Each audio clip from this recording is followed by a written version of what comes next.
If you think of a linear economy with finite resources as the basis of economic growth, we talk about GDP as a measure of economic growth, that whole concept is flawed.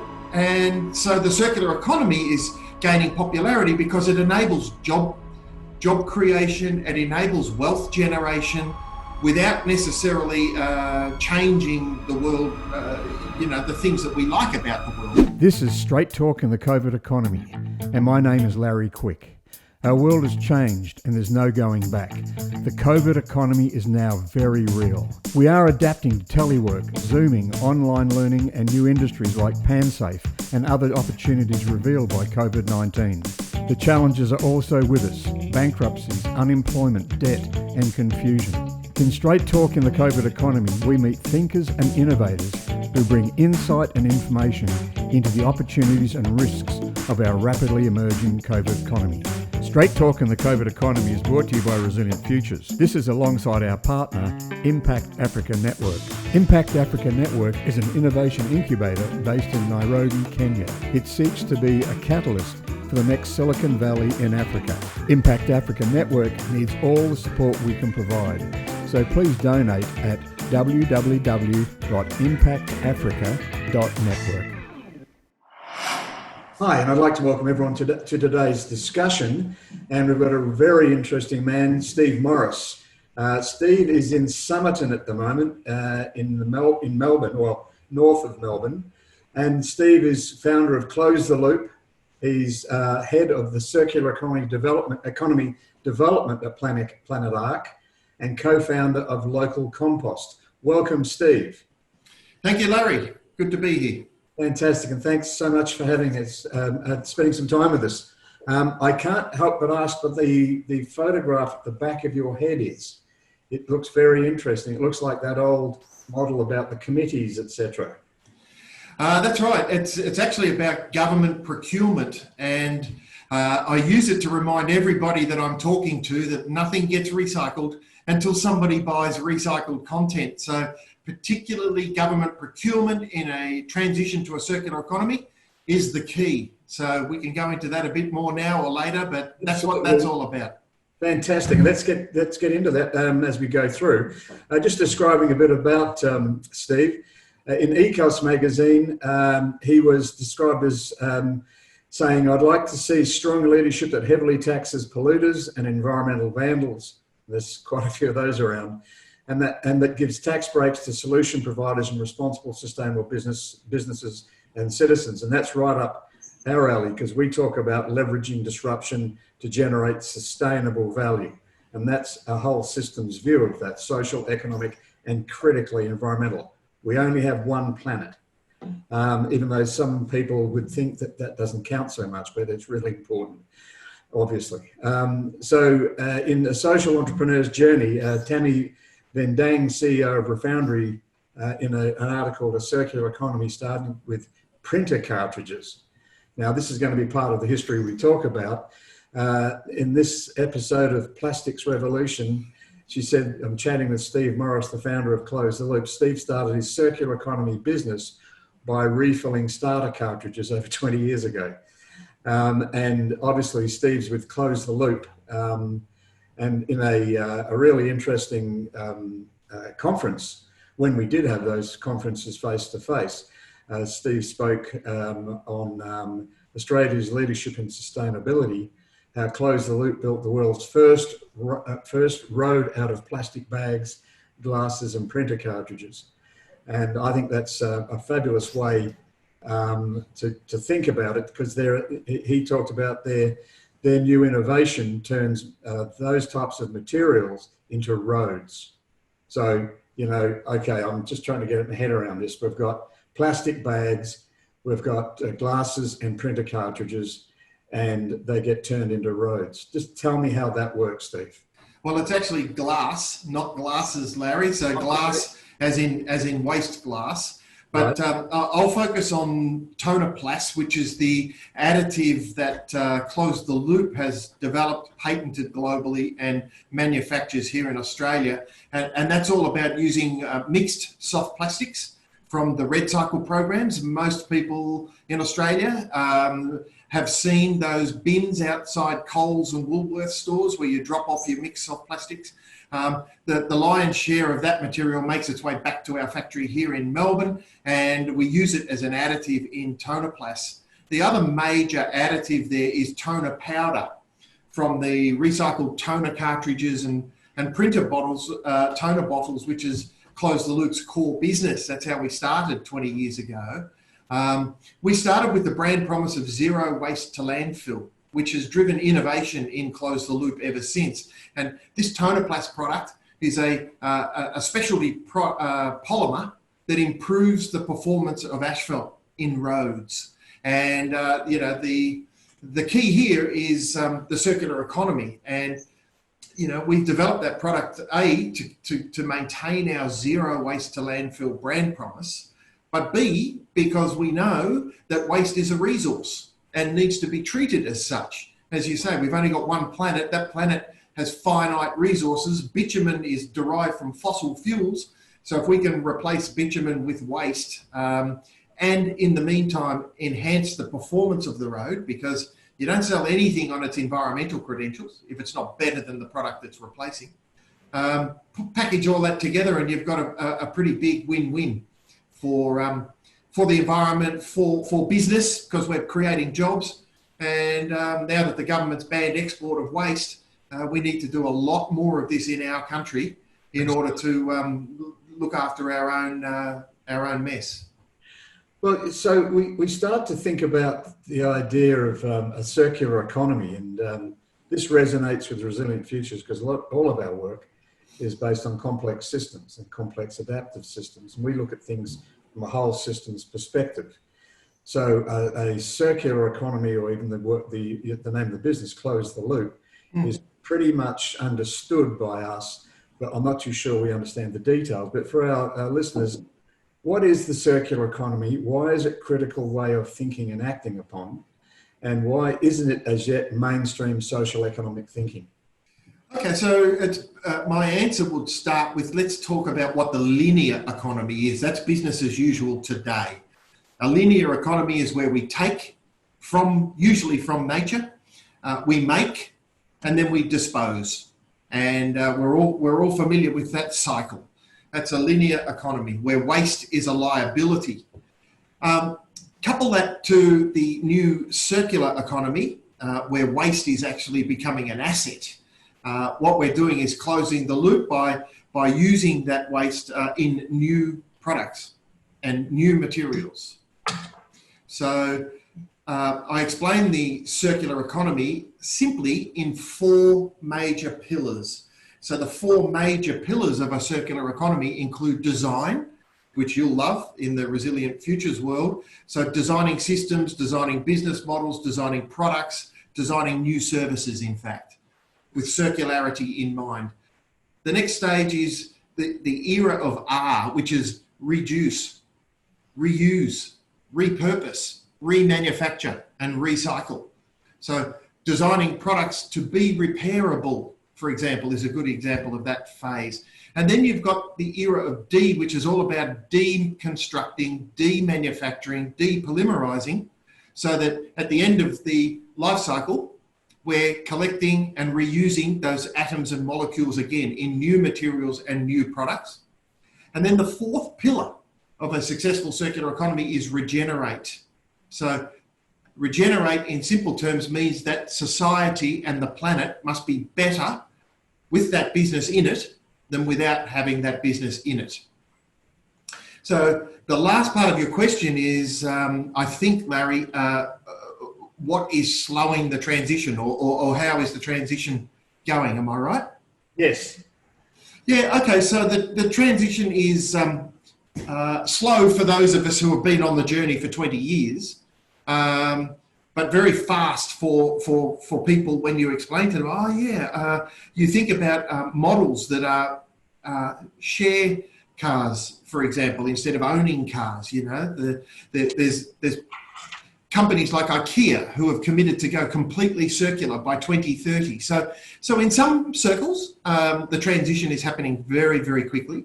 And federal government has recently sponsored the Planet Ark Environmental Foundation to develop a national circular economy hub for Australia to hasten the transition towards circularity. It's a must-have, Larry. This is, in my mind anyway, this is not negotiable. Yeah, that's interesting. So, I mean, coming back to basics, there's a whole system.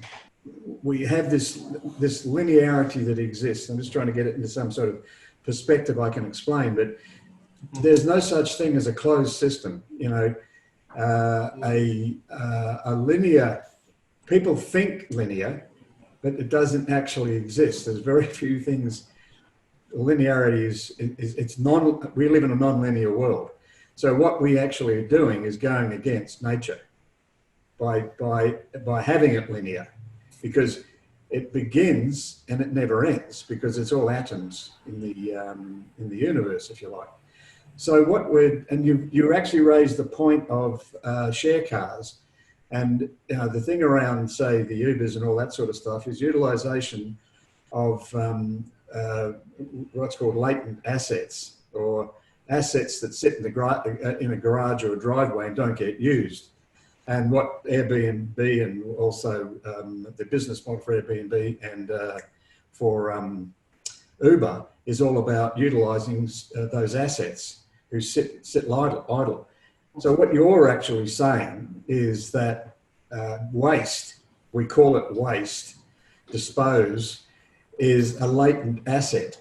Yes. And what you're doing is taking that asset through the 4 pillars, redesigning it, reducing, reuse, etc., deconstruct, and regenerate.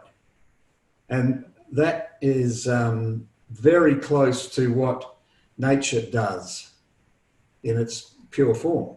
It does that all the time in terms of a process of regeneration. So all what we're saying here is that we're doing A, what works in physics, and B, what works in natural systems.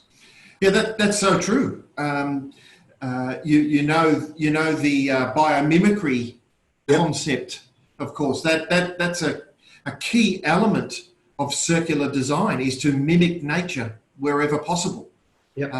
At the moment, we seem, as a species, to think that we can compete and determine the direction, change the direction of nature, that we can dominate nature. Yeah. And that's at the peril of the species. Yeah. So the circular economy, one of the reasons that it's the next industrial revolution is because it takes that concept that surprisingly is esoteric to some, but it takes that concept into the real world of commerce and economics and industry, and turns it into value. If you think of a linear economy with finite resources as the basis of economic growth, we talk about GDP as a measure of economic growth, that whole concept is flawed. Absolutely. And so the circular economy is gaining popularity because it enables job creation, it enables wealth generation, without necessarily changing the world, the things that we like about the world, but by recirculating those molecules and atoms and keeping them in circulation for as long as possible, we can create growth, if you like, without compromising our planet's ability to rejuvenate its natural resources in time.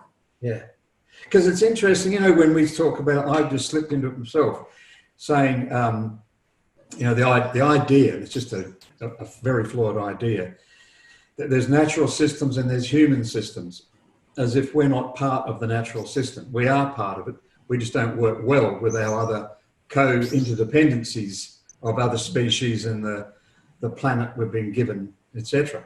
As stewards, because we don't own it, and when I explain to people how long we've been on the planet, the 200 and something, whatever, 1,000 years or whatever it is, that it's like if you take the old World Trade Center, from the base was when the Big Bang happened, if you like, and the very, very top is where you start to think about where humanity started, or humans started to really dominate the earth. And you've got to take the meniscus on top of the paint.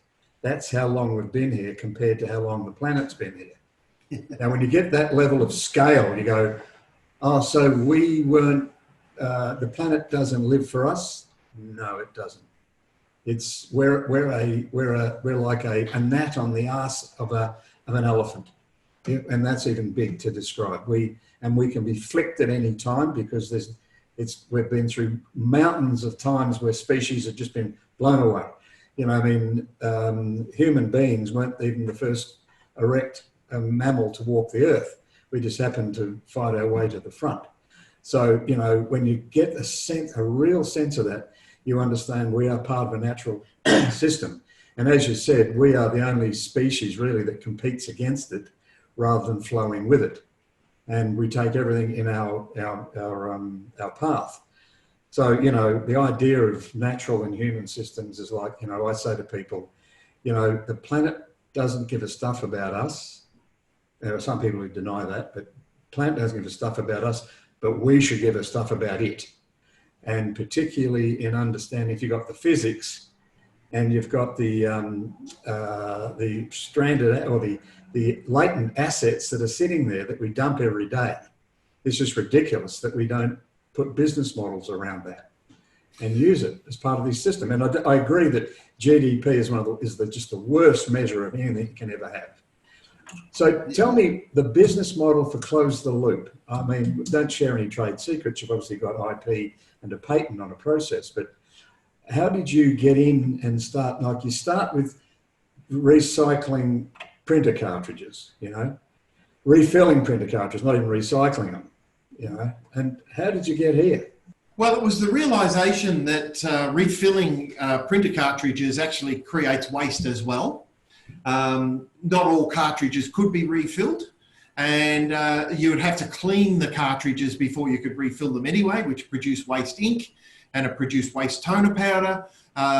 So there was a lot of waste associated with that industry. And when I looked around at other participants in the cartridge remanufacturing or refilling industry, I noticed that they weren't taking any interest in the waste that was being generated by that industry. So it was a bit of greenwash going on, selling the concept of reuse when there was a whole lot of waste being generated from that industry. But the aha moment for me was when I realized that I'd have a much bigger impact if I sold the concept of collection and recycling to the OEMs, the original equipment manufacturers who make the majority of the cartridges in the first place. So your HPs, your Canons, your Lexmarks, Brother, Panasonic, Konica Minolta, Ricoh, Canon. Sorry for the others that I've missed out. You get the picture. I started to approach those guys with the concept of, hey, let's create a voluntary product stewardship program where you take responsibility for your products for the whole of life. And that was the beginnings of product stewardship really in this country. And to this day, we have a successful partnership with Planet Ark called Cartridges for Planet Ark, 17 years on, which is, you know, perhaps the most successful in terms of volume collected, the most successful voluntary product stewardship program in the world. And as I mentioned earlier, we started with a rather naive brand promise of zero waste to landfill. And that brand promise has driven enormous innovation within Close the Loop, which has opened up new opportunities for us to diversify, Larry. And we've diversified into, you know, collection and recycling of other different products, including cosmetics, for example. And then we've also diversified into being an advanced manufacturing company. So our Tonoplast line is an advanced manufacturing business. It's not a recycling business as such. So you can see now the difference between recycling and manufacturing, the loop being closed within Close the Loop. Yeah. So we don't call ourselves a pure recycling company. Part of our business is advanced manufacturing to create new materials from the recycled molecules and atoms. So that's a short story of Close the Loop.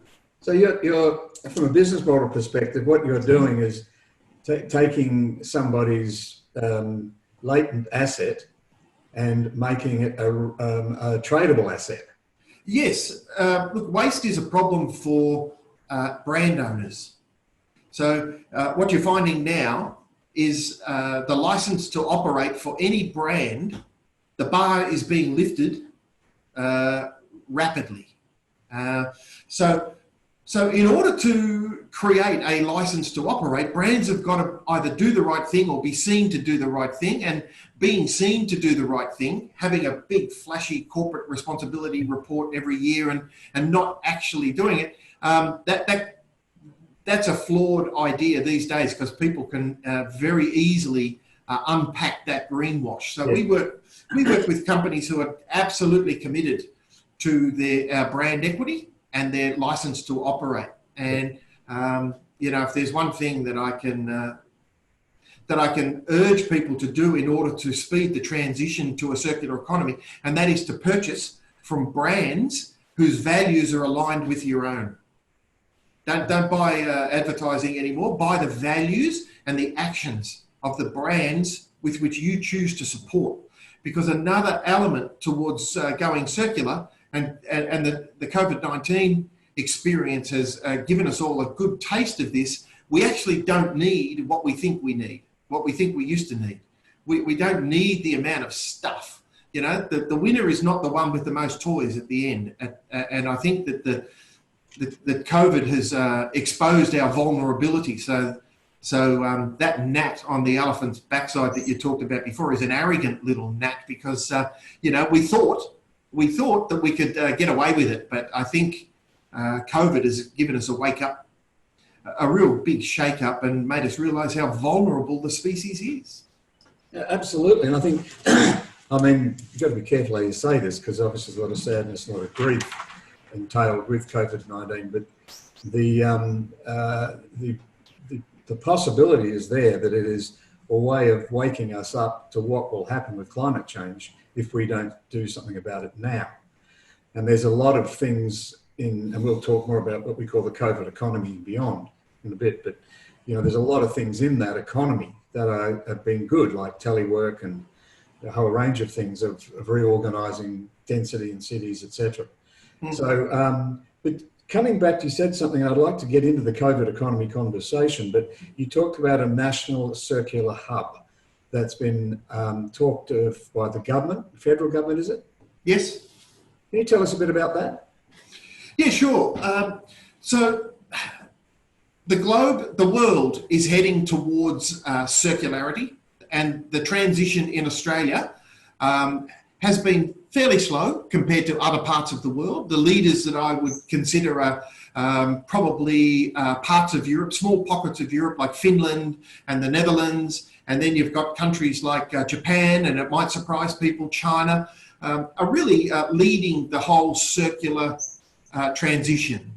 The Australian government, in its wisdom, under Assistant Minister Trevor Evans, so Minister Evans is responsible for waste reduction and environmental management, and that falls under Minister Susan Lee's department of, she's the Minister for Environment. They have funded the Planet Arc to build a national circular economy hub, which, if you like, is it's tasked with facilitating the transition to circularity in Australia. And under that mandate, we're building a hub which is web-based, but there's many different elements to it, including 8 key objectives. And I can run through those if you like, but so the key objectives real quick include, building the hub itself, which is the portal that people come to from anywhere in the world, but mainly Australia, when you want to find out, how do I transition to a circular business model? Who else is doing it? How can I leverage off other people's efforts? How can I collaborate? How can I learn? That's the National Circular Economy Hub, which is being built. The next objective is a marketplace for circularity, which is, I've got these raw materials that used to be called waste from my business. How do I turn those into assets? Who else could use these raw materials? That's the circular economy marketplace. Then we're defining Australia's priority sectors. So we're looking at sectors like mining and the built environment and materials like plastics and textiles, and going through a process of choosing what are the priorities for circularity in Australia? Where's the low-hanging fruit? Where can we get the most impact in the short amount of time? Objective 4 is around circular procurement. You know, Larry, a very wise friend of ours from the Netherlands said that the transition to circularity is 80% social and only 20% technical. So people think that we need more shredders and conveyors and we need more infrastructure, particularly governments seem to want to spend on that, where the transition is more heavily reliant on the social aspects of circularity. And those social aspects include behaviour change, education, building resilient markets for the finished products of recycling. You know, that's the priority. If you've got resilient finished markets for products containing recycled content, the shredders and the front end, the equipment will follow. Yeah. Okay, we'll come back to that. Number 5 is product stewardship. We've been tasked with building a product stewardship centre of excellence. So like I described, Cartridges for Planet Ark is a product stewardship program. We now need to encourage, that might be with a stick or it might be with a carrot. We need to encourage all industries to take responsibility for their products at the end of life. And then we've got metrics. So you can't manage what you can't measure. The National Circular Economy Hub is about measuring circularity on a national scale. It doesn't mean we have to do it, but it means that we need to collaborate with those organisations like CSIRO and various universities and other government bodies for that matter that are currently starting the process of measuring circularity. We want to capture all that data, bring it together into a circularity gap report for Australia, which feeds the global circularity gap report, which, by the way, last year's circularity gap report says that the planet is 9% circular, 8.6 actually, coming backwards from the previous year when we were 9% circular. So 8.6% circular. We've got a lot of work to do. The last 2, education. There's a big need for education around circular business models and design through all levels of education. And then the final one is celebrating and inspiring. So things like the Australian Circularity Awards you know, recognising excellence in circularity. So that's the National Circular Economy Hub. We're up and running. The federal government funding has come through. We're employing new people to help us build.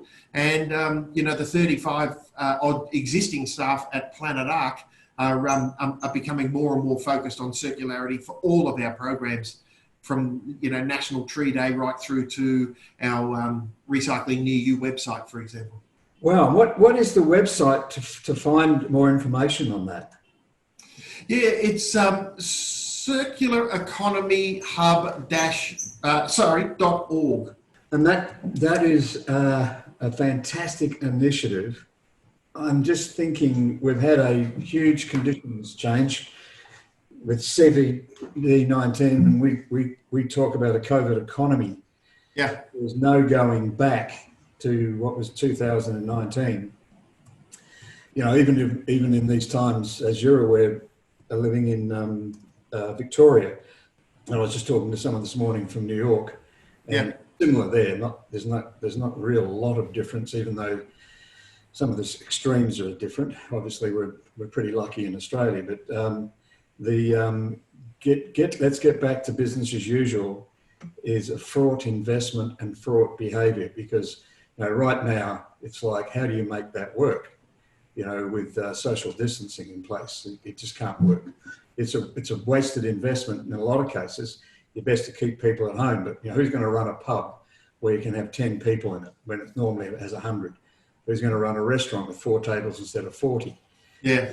You know, we talk about the from a commercial rent perspective, with the rise in teleworking, that has it's got to have an impact on commercial rents and space.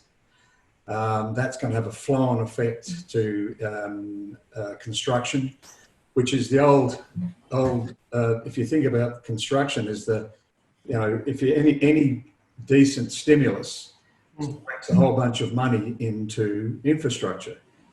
But, you know, what type of infrastructure are we going to whack it into? My sense is that if by looking out my window, there's the high street of Wood End goes down here, the trucks that are coming from the new quarry over here are endless going down the high street, which they wouldn't, but, you know, taking limestone, whatever it is, to these new construction sites.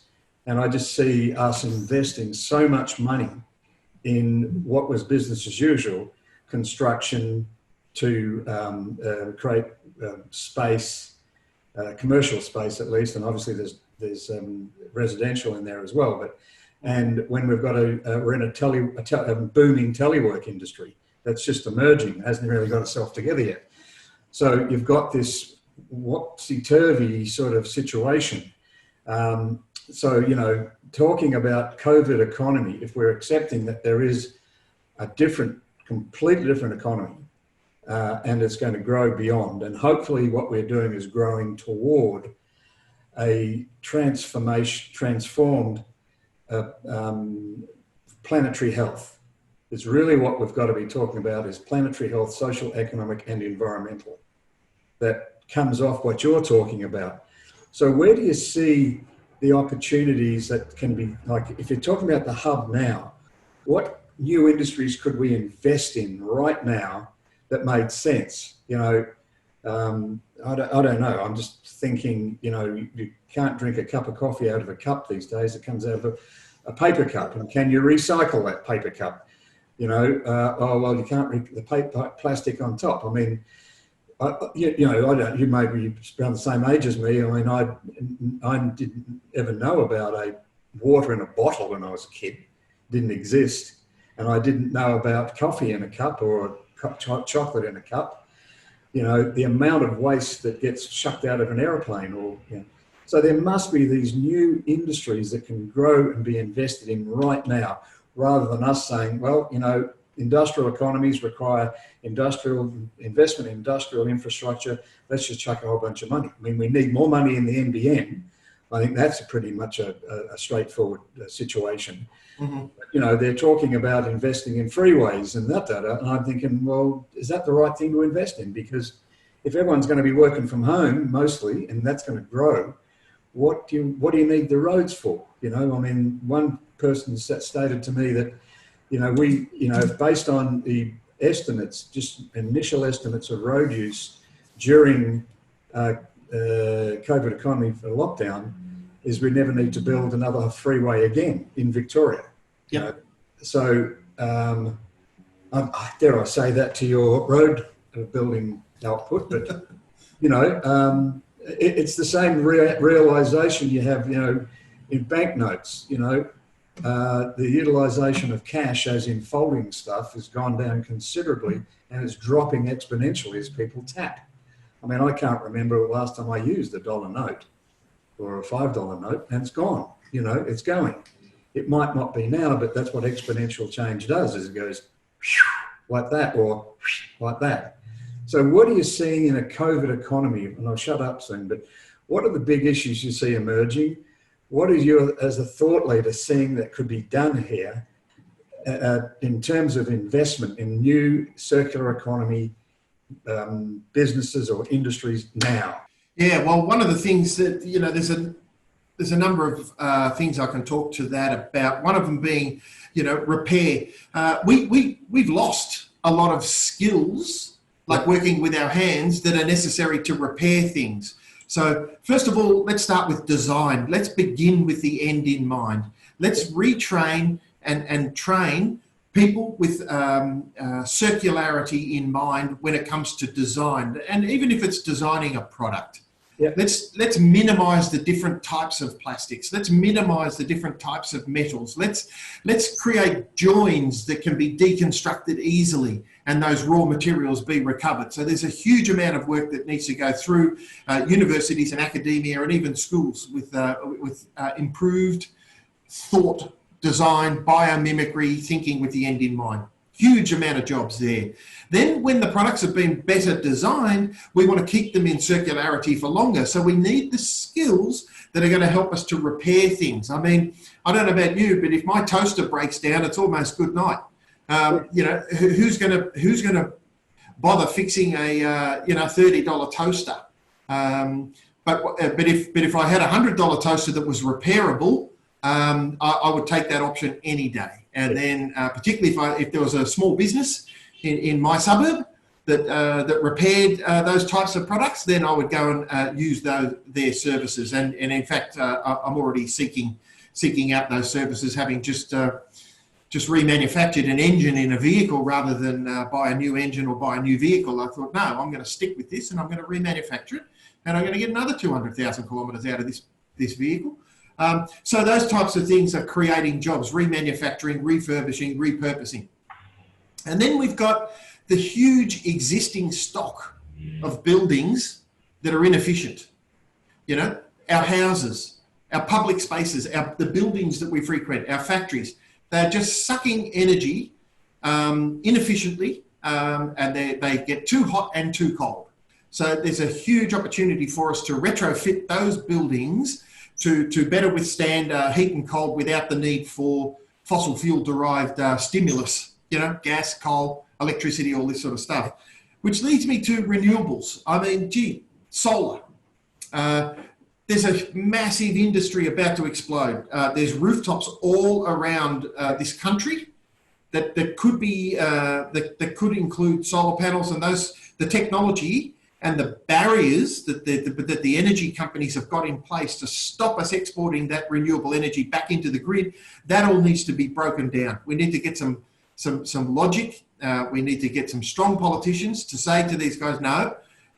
We're going to fill the roofs of the industrial estates with solar, and we want to be able to export that back into the grid. And then I want to be able to take that if I'm a house in the suburb next door.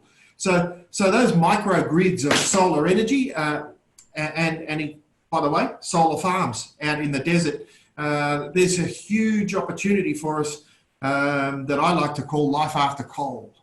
Yeah, so lots of jobs there. And then you've got the regenerative aspect of the circular economy, and I'm talking about rebuilding, natural habitat pathways. I'm talking about planting trees. I'm talking about building public spaces that increase the quality of life. And to that end, I'll use this opportunity, Larry, to mention a book which I highly recommend. You might know it. It's called Donut Economics. Yes. Yeah, written by Kate Raworth. Yep. It starts by explaining the failed premise of modern day economics education.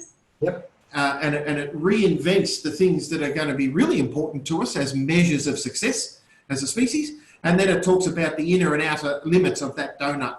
Yes. That is a wonderful, wonderful book. And Kate Raworth's got TED Talks too, which I'd highly recommend. Yeah, so, we're hopefully going to interview Kate soon, because we identified her some time ago, because I think one of the things, there are other fantastic speakers. Kate's one, but there's Maria, I can't remember to spell her second name.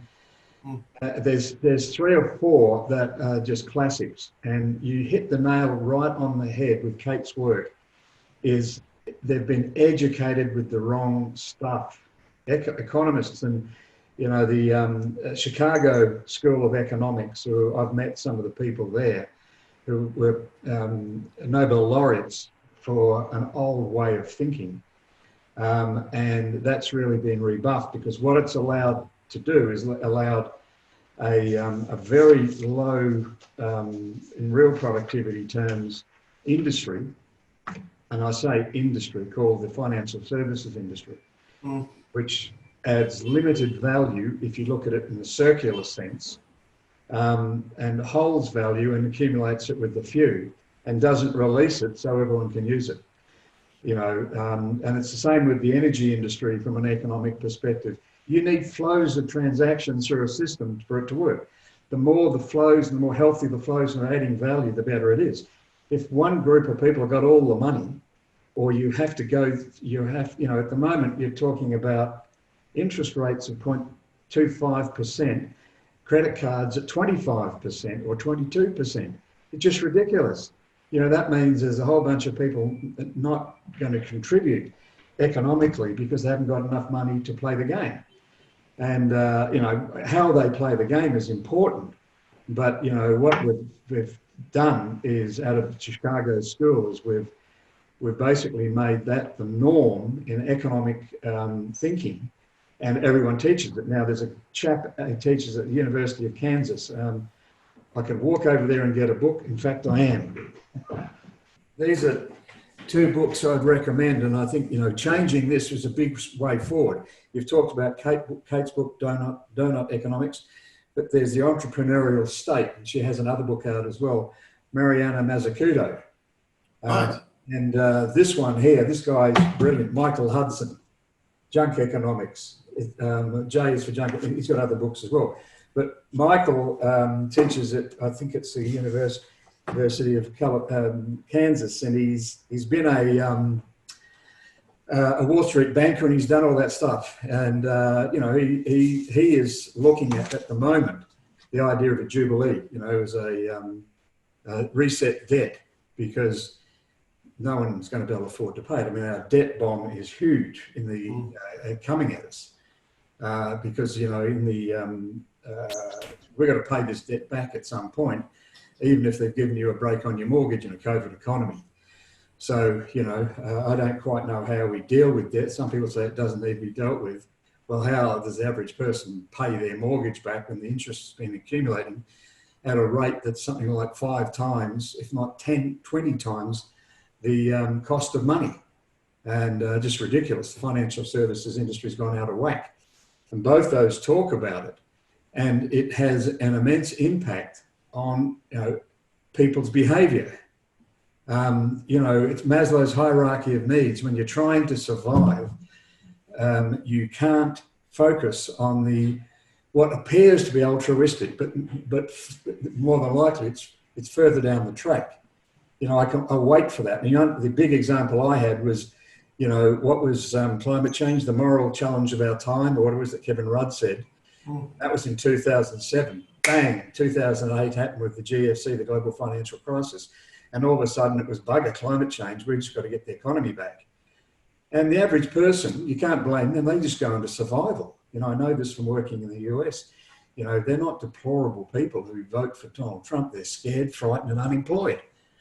And, you know, not some of them are pretty wacko right-wingers, yes, okay. But, you know, for the person to really feel valued in a way that allows them to act socially responsible and real, they have to have their basic needs met, a la Maslow.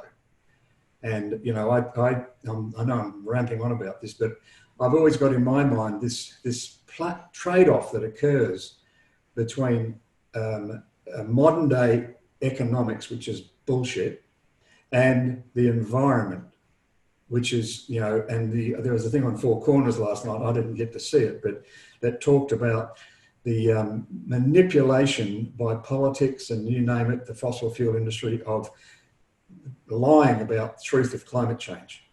And here we've got planetary health, which is what we're talking about. We're not talking about just climate change, it's the planetary health of every species on the planet, including us. And over here you've got this fraudulent, broken thing called economics and financial services. And, you know, my sense of this in a COVID economy is, given that a lot of people are going to be running for cover in survival, 800,000 unemployed, 1 million maybe, and real unemployment with no work. There's no fudging like they do with the normal figures. If you work 1 hour, you're employed. Then you've got the people looking for work, participation rates. There's fabulous ways that politics have made up to fraudulently state the real economic basis of looking after home. I'm having a bit of a rant here, sorry mate. That's all right. That's why I'm interested in business models. I'm interested in how can we build business models in a COVID economy that are sustainable, leverage disruption and generate sustainable value. That's why I love what you're doing. And it's sort of like, how do we get more of it happening? You know, you've talked about, you know, the pillars, but also design, you know, well, circular designers. And I know that, you know, people like Bruce Mao out of Canada has always talked about, you know, design. It's not about the world of design, it's about the design of the world. It's his sort of pitch. and getting circular design to occur. I mean, IDEO and all those have been great at doing that. But, getting it to work so that people get it. And I think it's that bit that you talked about as in education. Like how do we educate and, how do we get people to give up old business models and go into circular business models? What's the circular business model for telework industry, which is an emergent industry?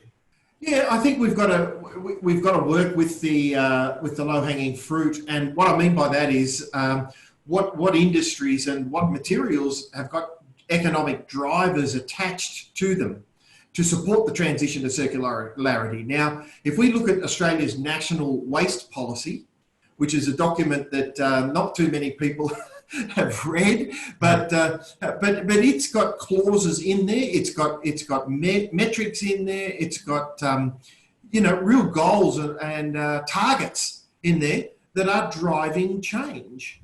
For example, the Australian Packaging Covenant Organisation, APCO. They've got they're government funded as well. They're a government group, and they've got targets in there. Things like all packaging in Australia must be recyclable, compostable, or reusable by 2025. Now that's driving different business models, Larry. It's driving companies to start redesigning their packaging. It's starting to create industries that are going to help the big brands, the biggest household brands you can think of are all impacted by this. So, follow the legislation, follow the existing drivers is the key message there. Just like Close the Loop is doing with Tonoplast, the manufacturers, some 300 odd food manufacturing companies that put recyclable on their soft plastics packaging must have a solution. You can't just pop that logo on there and talk about it. So therein lies the opportunities, Larry, and I think I might have lost you. No, I'm here. Oh, good. I just lost vision for some reason. No, but, you haven't lost me, mate. Oh, that's great. Yeah. That easy. Maybe I had to keep Zoom awake by moving the cursor for a little bit, but doesn't matter, mate. I could talk to a brick wall about this stuff. I'm so passionate about it.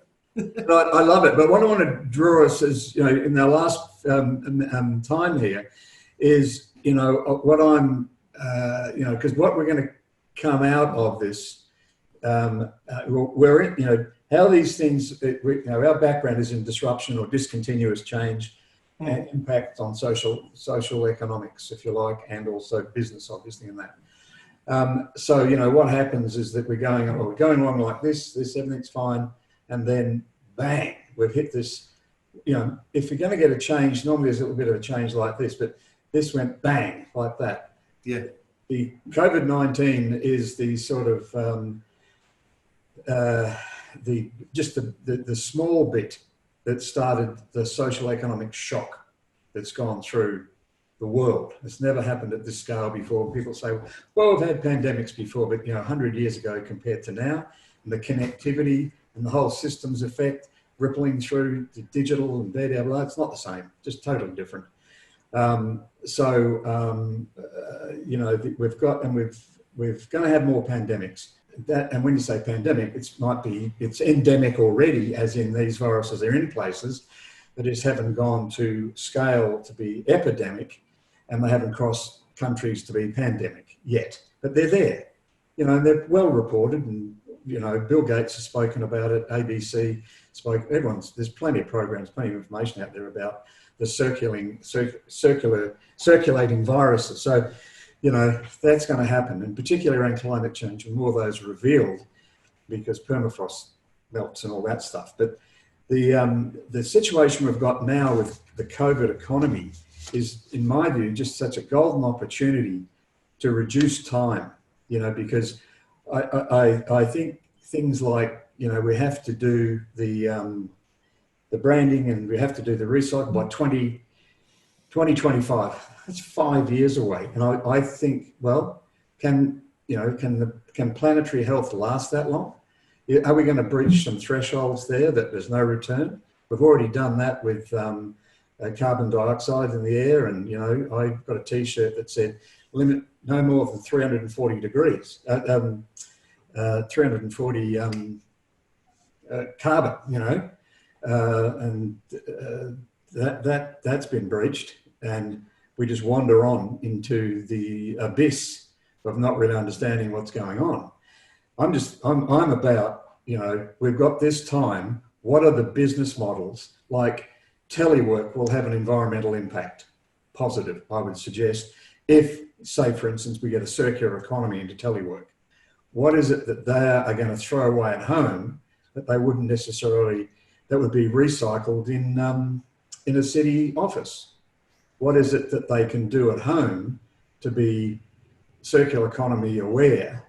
And there's an industry that picks that up in a way, because I can just see flotsam and jetsam that comes out of someone working from home going into the bin, and that goes into the red bin and gets thrown away.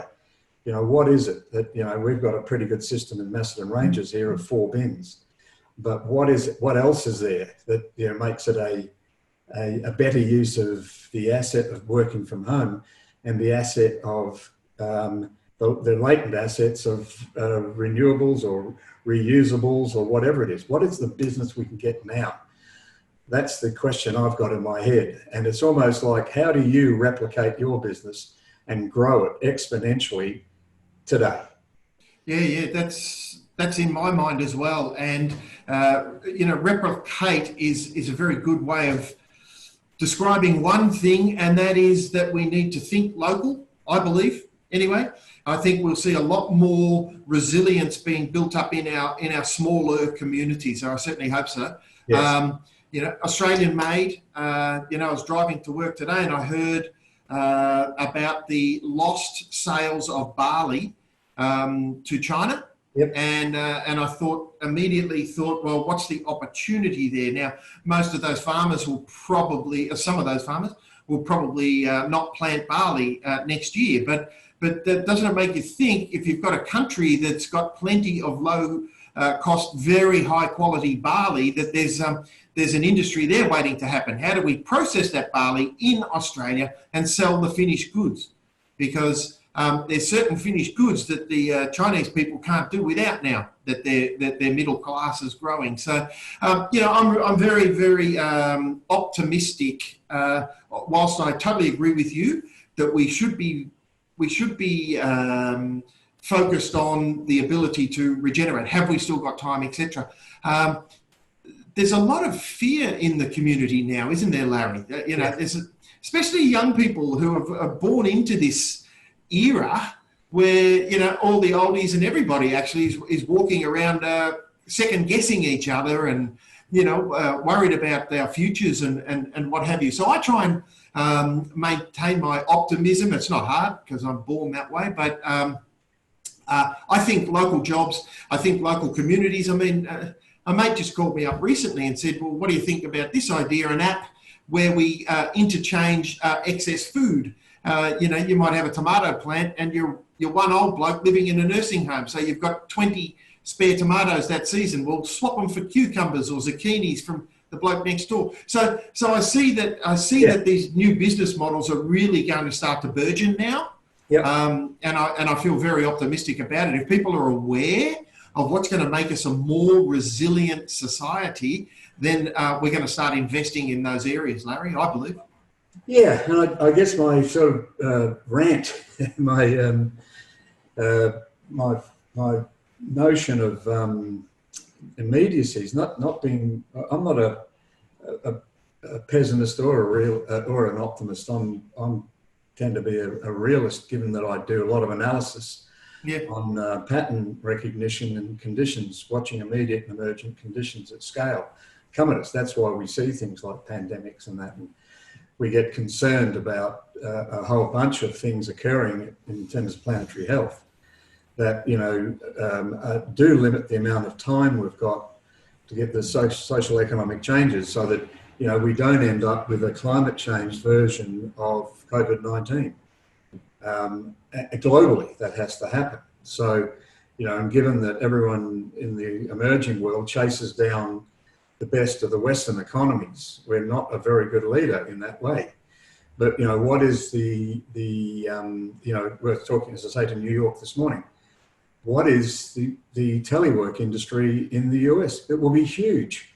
What will it be in China? It will be huge. And I was saying that, you know, someone who started high school today will get out of university or wherever they finish up from that period of their schooling and say, what, they used to work in offices, did they?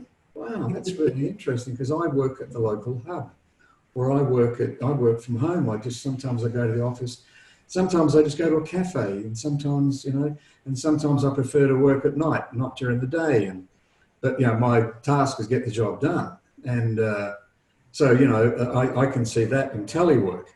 I can also see, you know, how are we going to fill a lot of empty buildings? We're going to have to retrofit them to make apartments. And I think, you know, your point of, you know, refit really inefficient buildings that have been built could be a part of that. Well, what's the business model for, say, JLL, Jones Lang LaSalle, who manage in big buildings? What's the business model for the big constructors, you know, who have got shovel-ready projects stacked up, and they're all of a sudden, oh, you know, are we going to take that risk when we might not be able to commercially fill them? They're going to do something. So what's the business model that they could grab hold of, invest a whack of dough in, and get it happening? And how do we get the leaning of any state government right now is to go to old economics, you know, not donuts like that Kate's talking about. It's to go to infrastructure, because it's the old warry old horse that's always worked, because we're basically an industrial economy, but nowadays we're a mobile digital economy. And, you know, we're not a square meter economy anymore. We don't necessarily care where the square meters are, whether it's in a cafe or wherever it is.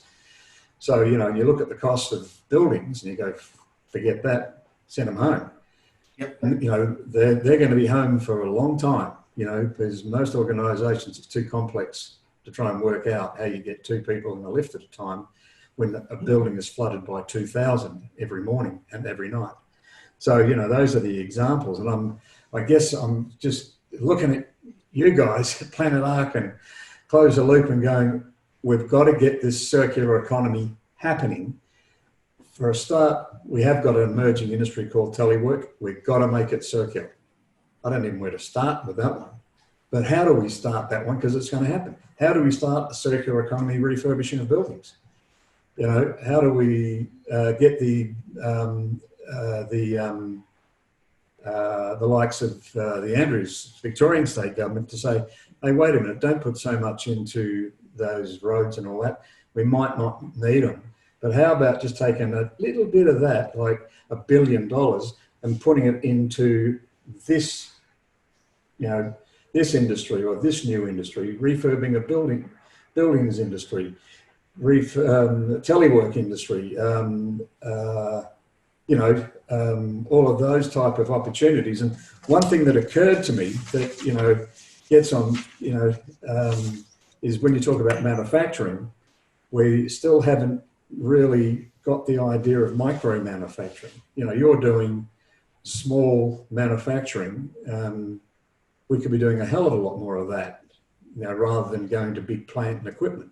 You know, yeah, so I agree. It is a trend, the micro factories.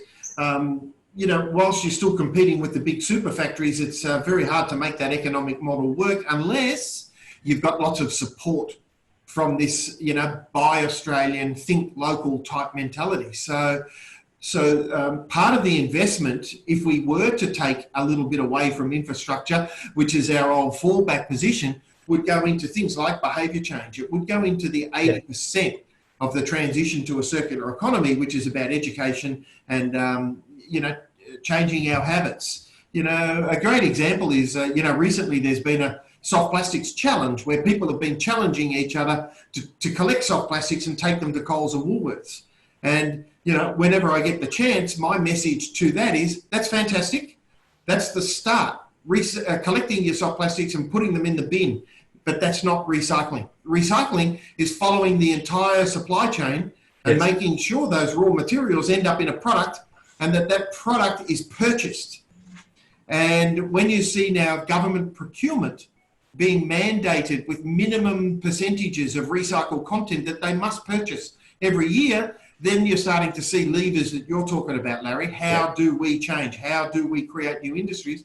It's with these government political policy levers, because unfortunately, we're a bit slow to get the memo as a species. Well, I'm going to leave on one particular point, and that's a business model that I think Kodak started, and that was the buy the camera cheaply and then pay a lot for the film, which the whole of the printer industry has adopted. I think, I can buy a printer.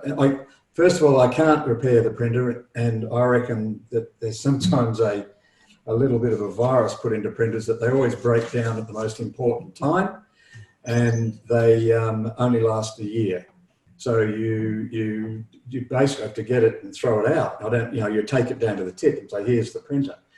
And but you've paid $90 for the printer and $2,000 for the ink over a 12-month or whatever it is period.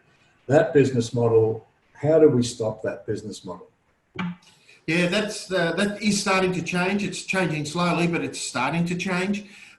Printers, if you buy the right model, you can get a very robust printer. I've had one particular unit for about 5 years in a very harsh environment, and it's worked beautifully all the way through. And you can get higher volume ink cartridges. You can even get OEM branded bulk ink systems now, so you can hook up, you know, 2 litre bottles. We've had those.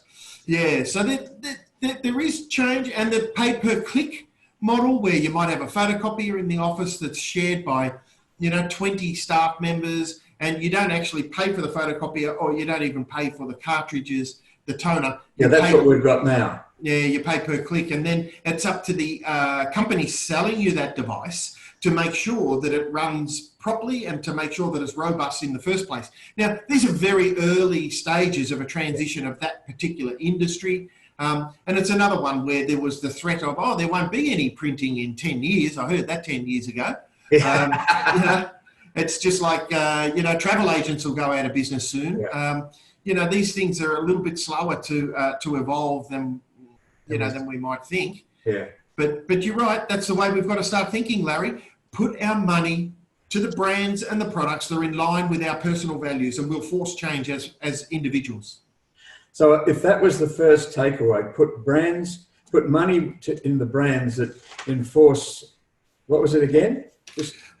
Put money into the brands that you share your values with, your personal values. Yes. Align them with the brands, and then make your purchasing decisions. Yes. Give me 2 more takeaways for our audience. Okay, so my favourite is nothing gets recycled until somebody buys products with recycled content. Sorting stuff and putting it in the right bin in your 4-bin system doesn't mean it gets recycled. Something only gets recycled when somebody buys recycled content. So government, buy more roads with recycled content. Anybody, procure more infrastructure with recycled content, because the days are gone where recycled content means poor quality. We're technically way more advanced than that now. So that would be number 2. And number 3 would be probably act local. Buy Australian, act local, support your small local businesses, and let's create a more resilient society, starting from our local communities up. Mate, that is fantastic, and thank you so much. And I'd also like to thank you for indulging me in my little rants occasionally in there. No, it's fun, Larry. You get a sense that, if I said it this way, that I got involved with the sustainable environmental movement, well, it's quite a few years ago, through a friend of mine who explained what was absolutely logical in the 80s. It's like, of course, the planet is important and we're not doing a good job. And then I've sort of gone through the different iterations up to looking at the greens without ever belonging to these things, but just as an analyst and a strategist, taking it into account. And people have talked about the circular economy. And I must admit that it has never been, because what I'm trying to do in the work we do is to get conventional business to experience the disruption, if you like, that they're going to have or they have had, and leverage that disruption to generate sustainable value. And those values aren't necessarily, they're planet first. You've got to have, you only got one. You know, you can, if you make a mistake with people, you can maybe get some more. If you continue to do that behavior, you're going to lose everyone. But it's people, planet, people, etc., etc. And explaining profit to people, that it is, as one of our clients, Ian Ford, says, it is a lag indicator of other value generation. It's a lag indicator. Money never made money for anyone without a whole range of other values being valued. But unfortunately, our balance sheets don't show that. They only show the flow of cash in and out of a business, and where we can, what we consider an asset valued at a price. Doesn't show the value of a tree. Doesn't show, you know, we've failed dismally on intangibles and eco-asset management and all that stuff. So, you know, you've got me into a conversation that now what I'm putting into my sort of bag of COVID economy things is the circular economy. Particularly anything that we do in, whether in emerging industries, has got to fit a circular economy.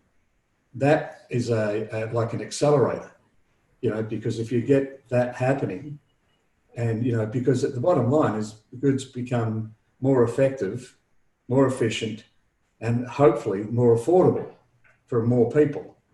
So, you know, we can take this chance where it's all looking like hell in a handbasket and make something else better happen. And I really thank you for your leadership in this, because when I came across you and I thought, I hope this guy will give us an interview, because he's a leader in a field that very few people understand. I understand it better as I've gone forward, but you are an expert.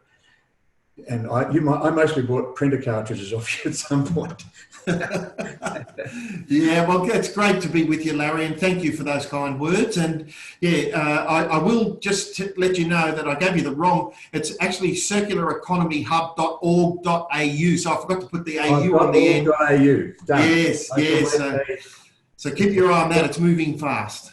Perfect. Okay. Thanks so much, Steve, and we shall be talking again soon. Thanks, Larry. All the best. Bye for now. Bye. We hope you've enjoyed this Straight Talking the COVID Economy podcast. Thank you for listening. And please subscribe on your preferred podcast platform. For more information about Resilient Futures, please visit www.resilientfutures.com, and please support our partner, Impact Africa Network, at www.impactafrica.network. We need all the support we can to help them build their own incubator. We know that there are many other great podcasts out there, and your time is precious, and you chose to listen to Straight Talk on the COVID Economy. And we appreciate that. Thank you.